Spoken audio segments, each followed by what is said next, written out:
Good morning, one and all. Welcome back to Red's Homestead. So, we got a busy day today. First step of what we're going to be knocking out is it's time for that meat chicken to move on to beautiful pastures called the refrigerator, because it's about done. He's a chunky monkey and he's ready to be eaten. So we were planning on skinning it, but I really like the skin, so we're gonna go ahead and still scald it and then just hand pluck it so we don't have to set up everything. But what I'm first gonna try to do is this killing cone that did not work very well last time. I'm gonna get my angle grinder out, try to cut a bigger hole in the bottom, and maybe that will work better.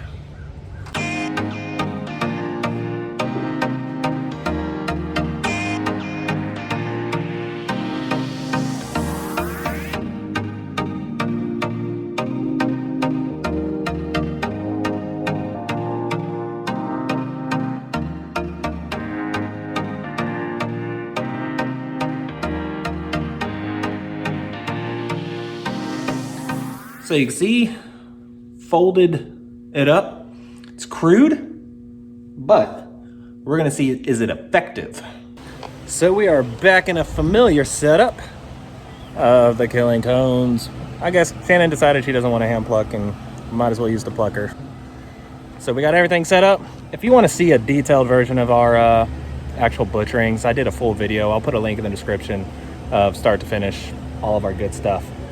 But this is just one, so I'm not gonna really do the whole thing in detail again.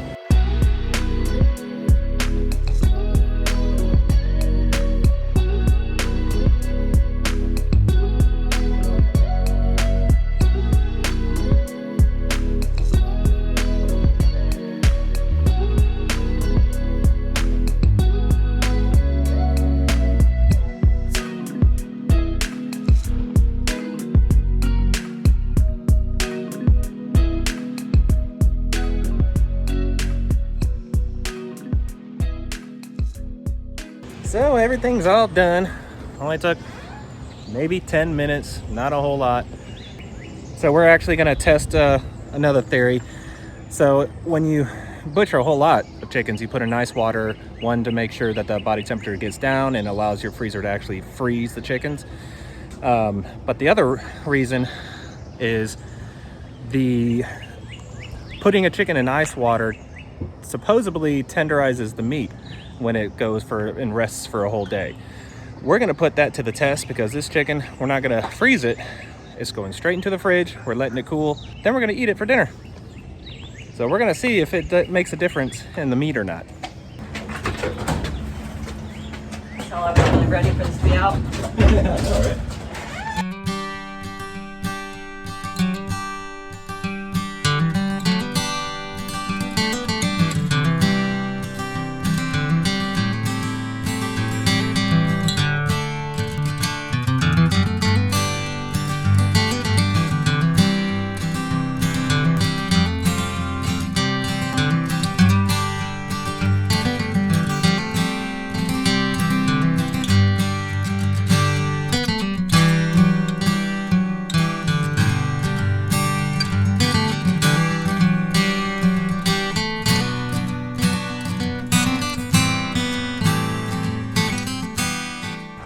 Tell you what, things are so much easier when you have the right tools. Like that little pressure washer, it's probably the cheapest one you can get in regards of pressure washers. It's like $100, but it works exactly what we need it to do.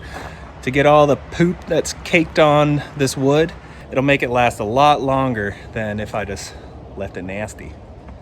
So now we have them all stored away, ready for whenever we get the next batch. Hopefully, I say hopefully, but likely it's not going to be used again until September when we get the meat chickens in. But who knows what things happen. And now the racking house is back to looking at its full size without a brooder in here.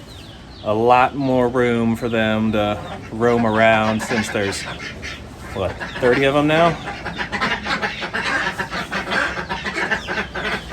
Yeah, there's 30 of them now. And this little chick is just gonna have to adapt. The only regret is that little chick was looking at this Cornish Cross as kind of the mother hen, really didn't leave its side, but she'll adapt. You know, she's got the other 4 friends that she really connected with. It's funny, the clicks that these animals get, the 5 that we purchased, the Easter egg layers that we actually purchased, formed their own little clique.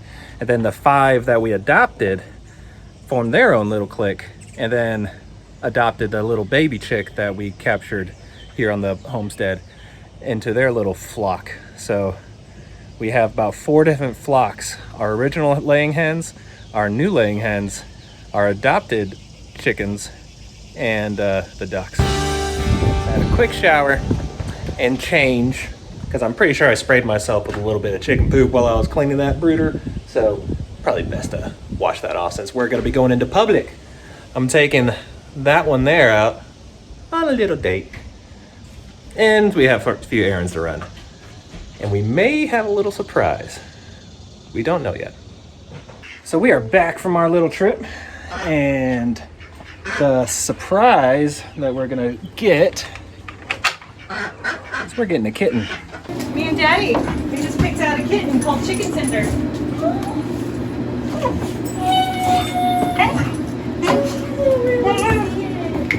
We guys gotta get it fixed first. Not just a kitten too. We're gonna have a kitten for indoor, outdoor. Excuse me, ladies. But we're also gonna be taking a part in the feral cat program that they have. And basically they spay, neuter, whatever, everything for free. And it's a semi-feral cat for barns.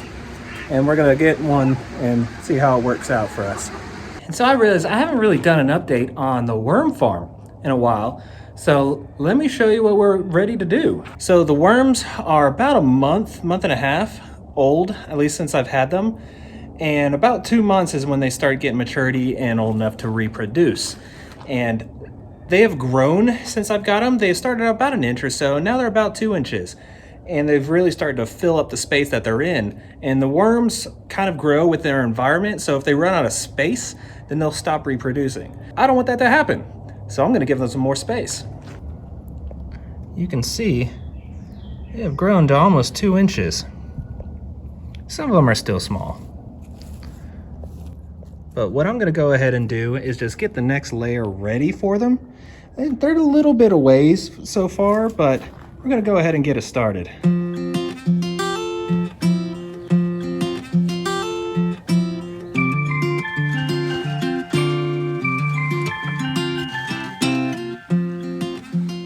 So I've got my next layer of soil on.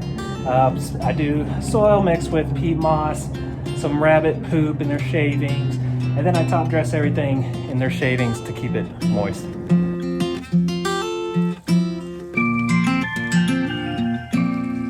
So this could be a little premature. Could have waited probably a whole nother month before they really needed to, but I had everything ready, so I might as well do it now.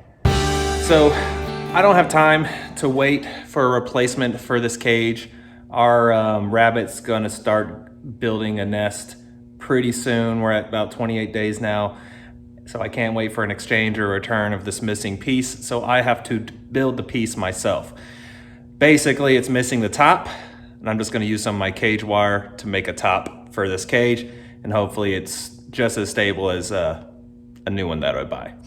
But if you want to see a more detailed version of me building the Little Giant, I'll leave a link in the description. I did one quite a while ago for my original cages.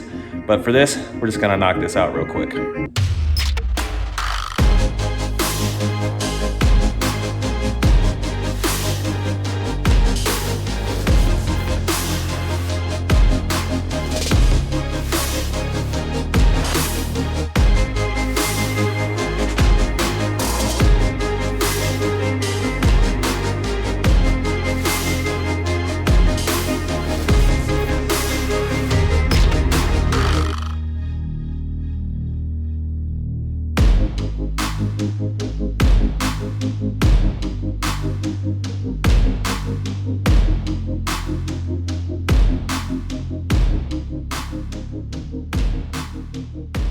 so we're gonna go ahead and switch out Miss Jen's cage for a much larger cage so she has an easier time with her babies.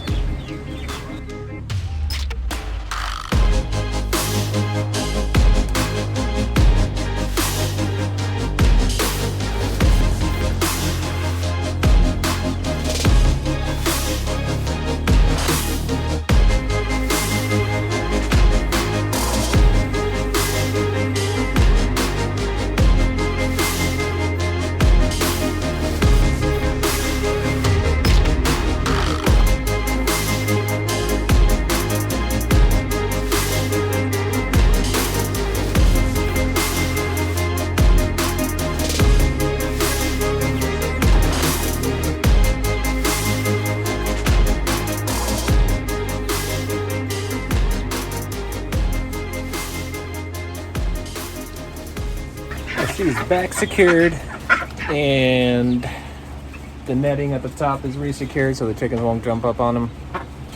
All right, Miss Jen is ready to have some babies. And Miss Jen here, still no babies.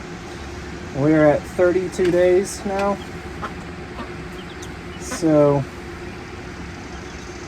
we're gonna give her a couple more days, but the odds are not in her favor of staying as one of our breeder rabbits. She is most likely going to be our first rabbit in the stew pot.